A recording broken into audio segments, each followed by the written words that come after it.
नमस्कार, शाम के 7 बजने को है। देश के सबसे विश्वसनीय, लोकप्रिय और नंबर 1 शो शंखनाद में आप सभी का स्वागत है। मैं हूं आपके साथ चित्रा त्रिपाठी।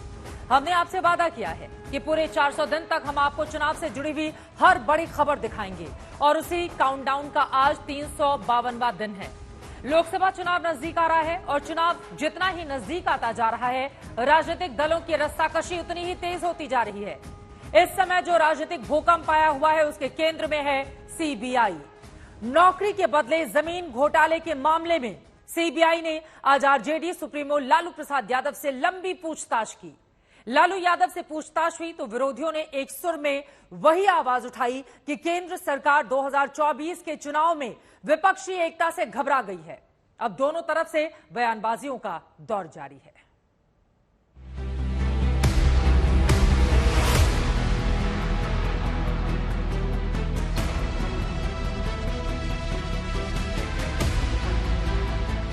रेलवे का एक घोटाला, नियम कानून को ताक पर रखने का गड़बड़ झाला, सीबीआई के सवालों का दौर और उससे भी ज्यादा सियासी शोर। क्योंकि नौकरी के बदले जमीन मामले में आरजेडी प्रमुख लालू यादव से सीबीआई ने सवाल किया तो जांच एजेंसी के साथ साथ विपक्ष ने सरकार पर हमला बोल दिया।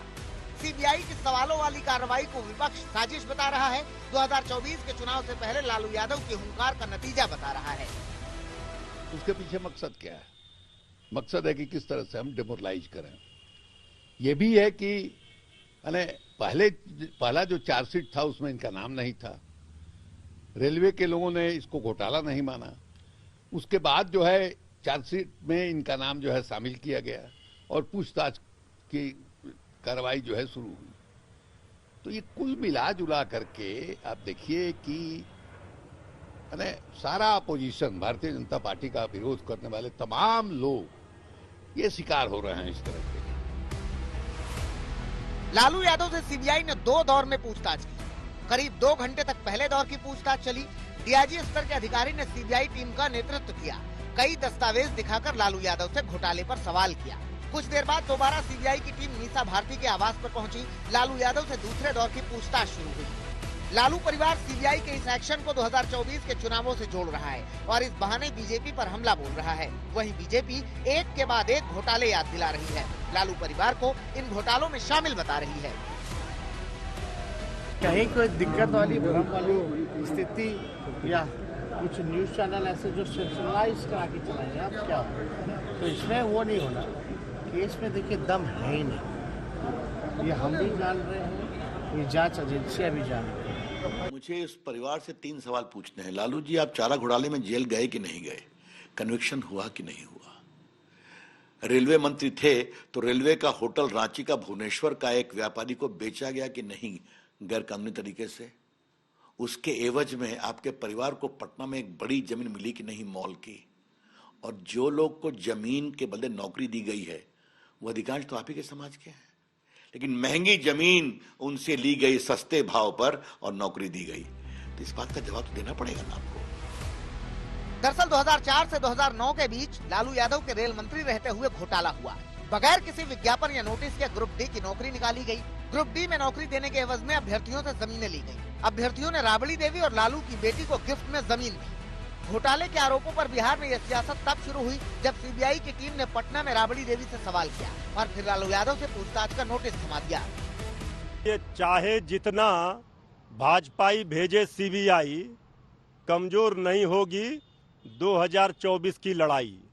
लालू जी ने जब महागठबंधन की रैली में भर दिया हुंकार पूर्णिया में, तो हिल गई डर गई मोदी जी की सरकार।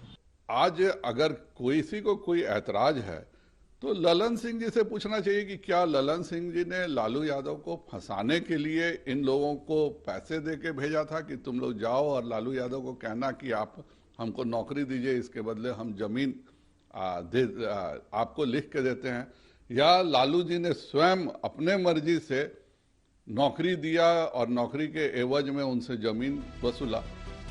अब लालू यादव से भी सीबीआई ने इस घोटाले को लेकर सवाल किया है। सीबीआई के इस एक्शन पर बिहार से लेकर दिल्ली तक नई लड़ाई छिड़ गई है। घोटाले के आरोपों पर आर पार की जंग छिड़ गई है। पटना से शशि भूषण, दिल्ली से हिमांशु मिश्रा के साथ मनीष पांडे, आज तक। लालू प्रसाद यादव के परिवार से पूछताछ के पहले सीबीआई ने दिल्ली शराब घोटाले को लेकर एक्शन लिया था। मनीष सिसोदिया जेल में है। सीबीआई के बाद अब ईडी ने सिसोदिया से पूछताछ की है। उधर नेशनल पार्टी बनने के बाद अरविंद केजरीवाल का टारगेट पार्टी का विस्तार है। नजर इस साल होने वाले चुनावी राज्यों पर है, जहां के सियासी मैदान में उतरकर आम आदमी पार्टी ताल ठोंक रही है।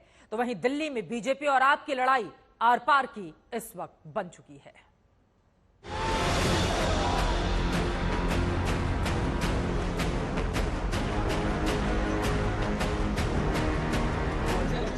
दिल्ली की सियासत शराब के नशे की तरह झूम रही है। टारगेट पर अरविंद केजरीवाल के पूर्व मंत्री मनीष सिसोदिया हैं। सीबीआई के बाद आज ईडी मनीष सिसोदिया से पूछताछ करने तिहाड़ जेल पहुंची, जहां सवालों की एक लंबी लिस्ट थी।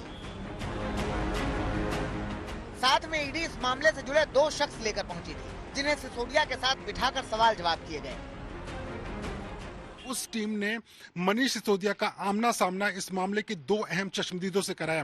सूत्रों का यह कहना है कि ईडी की टीमों के पास में इस वक्त मनीष सिसोदिया के खिलाफ पर्याप्त सबूत मौजूद है और अगले कुछ दिनों में मनीष सिसोदिया की गिरफ्तारी हो सकती है। यानी कि सीबीआई के बाद मनीष सिसोदिया की गिरफ्तारी ईडी करेगा और अगर ईडी गिरफ्तारी करता है तो ये मनीष सिसोदिया के लिए काफी मुश्किल होगा, क्योंकि ईडी के मामले में बेल मिलना बहुत ही मुश्किल होता है। इसका मतलब है कि अगर ईडी गिरफ्तार करती है तो हो सकता है कि अगले कुछ महीनों तक मनीष सिसोदिया को जेल की सलाखों के पीछे रहना पड़े। उधर सीबीआई के पास सिसोदिया के पर्सनल सेक्रेटरी के लिए सवाल तैयार हैं, तो एजेंसियों के ताबड़तोड़ एक्शन पर आम आदमी पार्टी भड़की हुई है।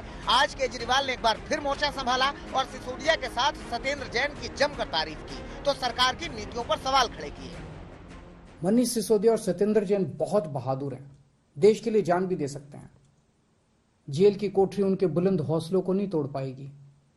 मैं चिंतित हूं आज देश की परिस्थिति को लेकर। जिस देश के प्रधानमंत्री लोगों को अच्छी शिक्षा और अच्छा इलाज देने वालों को तो जेल में डाल दें और देश को लूटने वालों का साथ दें, उस देश की स्थिति बहुत चिंताजनक है। शराब के ठेके दिल्ली की सियासत के जंग में अखाड़ा बन चुके हैं। मामला भ्रष्टाचार का है और आम आदमी पार्टी और बीजेपी के नेताओं के बीच जुबानी जंग तेज है। और सीबीआई और ईडी के अफसर खुद परेशान हैं। उन्हें पता है कि कोई घोटाला नहीं हुआ है, लेकिन उन पर केंद्र सरकार का भारतीय जनता पार्टी का दबाव है और उस दबाव की वजह से उन्हें पता है कि उन्हें आम आदमी पार्टी के नेताओं को, मंत्रियों को, विधायकों को फंसाना है। ये जितने लोग हैं, जो ये सारी संस्थाएं उस स्तर पे कार्रवाई नहीं कर रही हैं, वरना अरविंद केजरीवाल अभी शिक्षकों के पीछे होते, वो जेल के शिक्षकों के पीछे होते। आना तो है ही उनको, आज नहीं तो कल, लेकिन ये सारी संस्थाएं शायद बहुत फूंक फूंक के कदम रख रही हैं। ये लड़ाई सिर्फ दिल्ली तक सीमित नहीं है, ये लड़ाई विपक्ष बनाम केंद्र की हो चुकी है। ऐसे में विपक्ष 2024 के लिए एजेंसियों के गलत इस्तेमाल का मुद्दा लेकर सियासी मैदान में उतरने की तैयारी में है। मनीष सिसोदिया के समर्थन में केरल के मुख्यमंत्री पिनराई विजयन ने प्रधानमंत्री नरेंद्र मोदी को चिट्ठी लिखी है, जिसमें मामले में हस्तक्षेप करने को कहा गया है। वहीं कांग्रेस नेता कपिल सिब्बल एजेंसियों के गलत इस्तेमाल का मुद्दा बनाकर सरकार के खिलाफ एक अभियान चलाने की तैयारी कर रहे हैं। और वही संविधान के खिलाफ ये काम कर रहे हैं पिछले 2014 के बाद। तो इसलिए मैंने एक ऐसा प्लेटफॉर्म देना चाहता हूँ जनता को, आम आदमी को, बेसिकली देश की जनता को। और अगर राजनीतिक दल उससे जुड़ते हैं तो बहुत अच्छी बात है, लेकिन देश की जनता को हम अब जाके बताएंगे कि अगर ऐसा ही चलता रहा तो बहुत भारी खतरा है लोकतंत्र को। चाहे मनीष सिसोदिया हो, चाहे सत्येंद्र जैन हो, ये सब जेल गए कि नहीं गए? सबका बार बार बेल प्ली रिजेक्ट हुआ कि नहीं हुआ? तो एविडेंस है तभी ना। तो आप भ्रष्टाचार करें, आप लूट करें, जनता के पैसे के साथ में अपना मुनाफा कमाएं और आपके खिलाफ कार्रवाई नहीं हुई तो नहीं चलेगा ना। उधर तिहाड़ जेल में मनीष सिसोदिया को बुजुर्गों के बैरक में रखा गया है, जहां सुरक्षा के पुख्ता इंतजाम किए गए हैं। सिसोदिया को सेल में अकेले रखा गया है। वहीं सत्येंद्र जैन भी तिहाड़ की जेल नंबर 7 में बंद है। दोनों सेल के बीच करीब 500 मीटर की दूरी है। बहरहाल दिल्ली में मनीष सिसोदिया को लेकर घमासान जारी है। एक के बाद एक एजेंसियों का एक्शन यहां की सियासत में लगी आग को हवा दे रहा है। मुनीश पांडे के साथ हिमांशु मिश्रा, दिल्ली, आज तक। उधर भारत जोड़ो यात्रा के बाद कांग्रेस नेता राहुल गांधी ब्रिटेन के दौरे पर हैं और राहुल विदेशी धरती से लगातार जो बयानबाजी कर रहे हैं वो निश्चित तौर पर लोकसभा के चुनावों में मुद्दा बनेगा। राहुल लगातार बीजेपी और राष्ट्रीय स्वयंसेवक संघ को लेकर हमले कर रहे हैं। ताजा बयान में राहुल गांधी ने आरएसएस को एक फांसीवादी संगठन बता दिया जिसने भारत के लगभग सभी संस्थानों पर कब्जा कर लिया है। और इतना ही नहीं, कांग्रेस नेता ने लंदन में आरएसएस की तुलना मिस्र के विवादित संगठन मुस्लिम ब्रदरहुड से कर दी। मुस्लिम ब्रदरहुड एक ऐसा संगठन है जिसे कई देशों में आतंकी गतिविधियों में लिप्त संगठन माना जाता है। राहुल गांधी के इस बयान पर बीजेपी ने तीखी प्रतिक्रिया दी है। आरएसएस की ओर से भी किया गया है पलटवार। The RSS, fundamentalist fascist organization, has basically captured pretty much all of India's institutions. And maybe for those who don't know, can you explain what the RSS is? RSS is you can call it a secret society.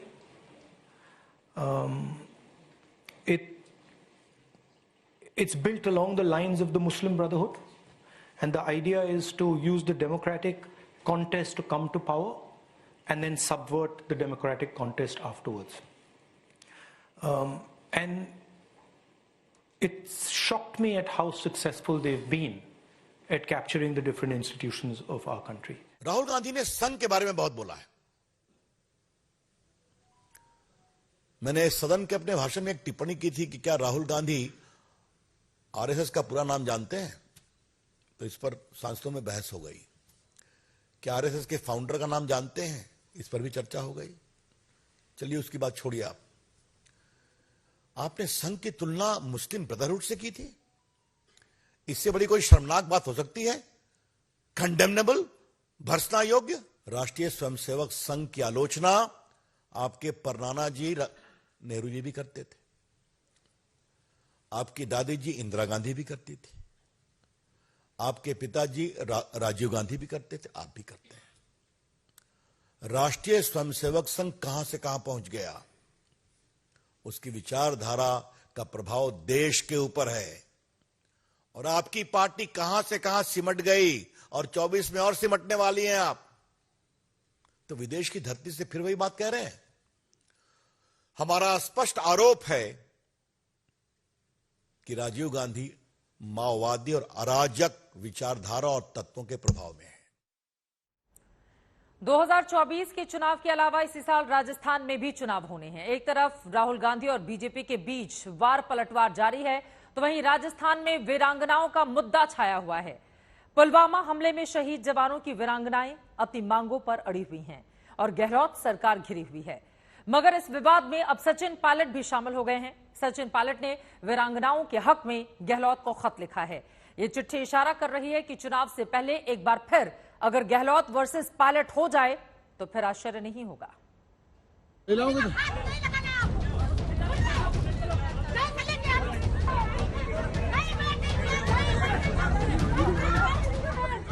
बीते हफ्ते जयपुर से आई इन तस्वीरों ने गहलोत सरकार को सवालों के घेरे में ला दिया। पुलिस के इस रवैये ने विपक्ष को गहलोत सरकार पर हमले का मौका दे दिया, क्योंकि बीच सड़क पर पुलिस ने जिन महिलाओं से बदसलूकी की, जबरन जिन महिलाओं को गाड़ियों में बिठाया, वो महिलाएं पुलवामा में शहीद जवानों की वीरांगनाएं हैं, जो अपनी मांगों को लेकर धरने पर बैठी थी। इस घटना पर विपक्ष के हमलों के बीच अब कांग्रेस में भी लड़ाई शुरू हो गई है। फिर से गहलोत और सचिन पायलट आमने सामने हैं। पायलट ने सीएम गहलोत को चिट्ठी लिखी है, वीरांगनाओं से बदसलूकी करने वाले पुलिस वालों के खिलाफ कार्रवाई की मांग की है। जो मांगे हैं उनको पूरा करने के लिए सरकार पूरी कोशिश कर रही है और जो भी नियम कानून प्रावधान है उसमें सब हो सकता है, लेकिन अगर किसी के साथ बदसलूकी अगर होती है, खासकर वो व्यक्ति, वो महिलाएं जिन्होंने अपना सब कुछ खो दिया है, वो वीरांगना है, उनके साथ अगर मैन हैंडलिंग होती है या उनके साथ जबरदस्ती कोई करता है, खासकर पुलिस करती है, तो मैं समझता हूँ वो बड़ा गलत है। इसको कभी एक्सेप्ट नहीं कर सकते। मैंने पब्लिकली भी कहा है कि जो लोग इसमें इन्वॉल्व हैं या इसके लिए जिम्मेदार हैं, उन पर कार्रवाई करनी चाहिए। तो सवाल ये है कि क्या इस बहाने सूबे के चुनावी माहौल के बीच सचिन पायलट को अशोक गहलोत पर हमले का मौका मिल गया है? सोमवार को सचिन पायलट ने अपने समर्थकों को होली मिलन समारोह पर बुलाया, जहां उनके समर्थन के नारे गूंजते रहे। हालांकि सचिन पायलट मुख्यमंत्री पद को लेकर फिलहाल खुलकर कुछ नहीं बोल रहे हैं, लेकिन पार्टी से मजबूत निर्णय लेने की बात कह रहे हैं। हर संगठन और हर पॉलिटिकल पार्टी जो मजबूती से निर्णय लेती है उसको जनता पसंद भी करते हैं। और मुझे लगता है कि राजस्थान में तमाम संभावनाएं हैं और हम लोग मिलकर काम करेंगे तो लोगों का आशीर्वाद हमको निश्चित रूप से मिलेगा। बीजेपी ने, मैं समझता हूँ, पिछले 8 साल में जो केंद्र की सरकार रही है लगातार लोगों को निराश किया है। और राजस्थान में भी भाजपा में जो फूट है, जो बिखराव है, एक जिम्मेदार विपक्ष की तरह वो बिहेव नहीं कर पाए पिछले 4.5 साल में। जनता इस बात को देख चुकी है। राजस्थान में इसी साल विधानसभा चुनाव है, लिहाजा सचिन पायलट के एक एक बयान के बड़े मायने हैं। ऐसा है, राजनीति में वही होता है जो जनता चाहती है और जनता का जो आदेश है वो सर पे रहता है। ऐसे में जिस तरह से वीरांगनाओं से सचिन पायलट ने मुलाकात की और फिर अपनी ही सरकार को चिट्ठी लिखी, ये कदम सूबे के सियासी ताप को बढ़ा रहा है। उधर बीजेपी भी वीरांगनाओं के अपमान को मुद्दा बना रही है, विरोध सरकार की घोषणाओं पर सवाल उठा रही है। The wife of Rohitash Lamba, who sacrificed his life, and the other martyrs of Pulwama were manhandled only because they were demanding their legitimate rights from the Rajasthan government. And this is not the first time they have done this. Time and again, undermining the manobal of our armed forces, insulting our armed forces, insulting our Shaheed has become a part and parcel of the Congress party. Rajasthan में हर 5 साल में सत्ता परिवर्तन का रिवाज है। इस चुनाव में कांग्रेस के सामने ये रिवाज तोड़ने की चुनौती है, लेकिन गहलोत और पायलट की आपसी तकरार बढ़ती है तो ये कांग्रेस पार्टी की चिंता बढ़ाएगा। इसका सीधा असर विधानसभा चुनावों में नजर आएगा। देवंकुर के साथ शरद कुमार, जयपुर, आज तक। राजस्थान के अलावा इसी साल मध्य प्रदेश में भी चुनाव हैं और मध्य प्रदेश में इस वक्त हिंदुत्व का मुद्दा गूंज रहा है। रतलाम में हनुमान की आदमकद प्रतिमा के सामने हुई बॉडी बिल्डिंग प्रतियोगिता विवादों में आ गई है। कांग्रेस आरोप लगा रही है कि शिवराज सरकार हिंदुत्व का अपमान कर रही है।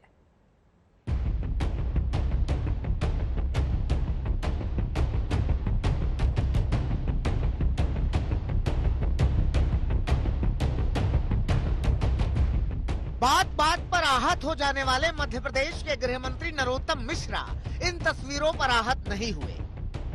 दीपिका पादुकोण के बेशरम रंग पर आसमान उठा लेने वाले नरोत्तम मिश्रा की नजर इन तस्वीरों पर नहीं उठी। इन तस्वीरों पर मध्य प्रदेश के मामा शिवराज सिंह चौहान को भी आपत्ति नजर नहीं आई, मगर मंच पर आदमकद हनुमान की प्रतिमा के सामने 2 पीस में इन महिला बॉडी बिल्डर्स ने उन्मुक्त प्रदर्शन किया तो हंगामा मच गया। तस्वीरें रतलाम की हैं और मध्य प्रदेश के उच्च शिक्षा मंत्री मोहन यादव और रतलाम के विधायक चेतन कश्यप ने 13वीं जूनियर बॉडी बिल्डिंग चैंपियनशिप का उद्घाटन किया है, मगर महिला बॉडी बिल्डर का ये प्रदर्शन कांग्रेस को खटक गया। कांग्रेस ने विरोध में हनुमान चालीसा पढ़नी शुरू कर दी।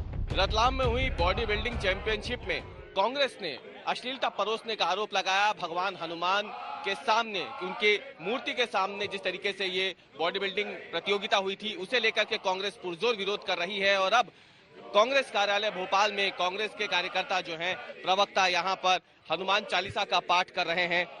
उस कार्यक्रम के विरोध में कांग्रेस का ये कहना है कि ये सद्बुद्धि के लिए हनुमान चालीसा का पाठ किया जा रहा है भाजपा नेताओं की, क्योंकि भारतीय जनता पार्टी के नेता हिंदुत्व की बात करते हैं, धर्म की बात करते हैं, लेकिन जो बॉडी बिल्डिंग कंपटीशन हुआ था, जहां पर जो युवतियां हैं जो बॉडी बिल्डिंग कर रही थी, वहां पे वो जिस तरीके के कपड़ों में वो पूरा कंपटीशन हुआ था और वहां पर क्योंकि स्टेज पर ही भगवान हनुमान की प्रतिमा भी स्थापित थी, तो उसे लेकर के लगातार जो है वो जो कांग्रेस के कार्यकर्ता हैं वो अपना विरोध जता रहे हैं और हनुमान चालीसा का पाठ कर रहे हैं।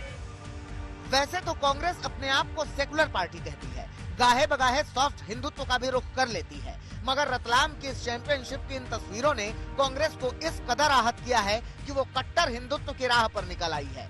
सनातन संस्कृति और हनुमान का अपमान सह ही नहीं पा रही है। महापौर, विधायक और जितने भी लोग हैं, हितेश वाजपेयी जो इनके प्रवक्ता हैं, जो अनाप शनाप बोल रहे हैं, तत्काल उनको बर्खास्त करना चाहिए और नहीं तो शिवराज सिंह चौहान जी को नैतिकता के आधार पर इस्तीफा देना चाहिए, क्योंकि ये बजरंगबली हमारे भगवान का सीधे सीधे अनादर है। इसी साल मध्य प्रदेश में चुनाव होने हैं और चुनाव में हिंदुत्व का कार्ड पार्टियों को रास आता है। अभी कितने दिन हुए जब कमलनाथ खुद बाबा बागेश्वर के धाम में हाजिरी लगाने पहुंचे थे। जाहिर सी बात है कि हिंदुत्व वाला मतदाता चुनाव में भाग्य विधाता हो जाता है, इसीलिए कांग्रेस वही कार्ड खेल रही है जो बीजेपी खेलती रही है। रतलाम में माननीय विधायक चेतन कश्यप के आयोजन में बॉडी बिल्डिंग प्रतियोगिता के नाम पर जो अश्लीलता परोसी गई है वह शर्मनाक है। भारतीय जनता पार्टी के बैनर से जहां शिवराज के फोटो लगे हो, हनुमान जी का फोटो लगा हो, वहां पर मातृ शक्ति का यह अपमान इस भारतीय जनता पार्टी के असली चरित्र को व्यक्त करता है। 2024 का चुनाव सामने है, उसके पहले मध्य प्रदेश में चुनाव होने हैं और जिस तरह से मध्य प्रदेश में हिंदुत्व का मुद्दा गूंजा है, उससे अंदाजा लगाना आसान है कि कांग्रेस बीजेपी को उसी की पिच पर मात देने की तैयारी कर रही है। देखना ये होगा कि इस पूरे विवाद में बीजेपी का क्या स्टैंड होता है। रतलाम से विजय पाल मीणा के साथ रवीश पाल सिंह, भोपाल, आज तक।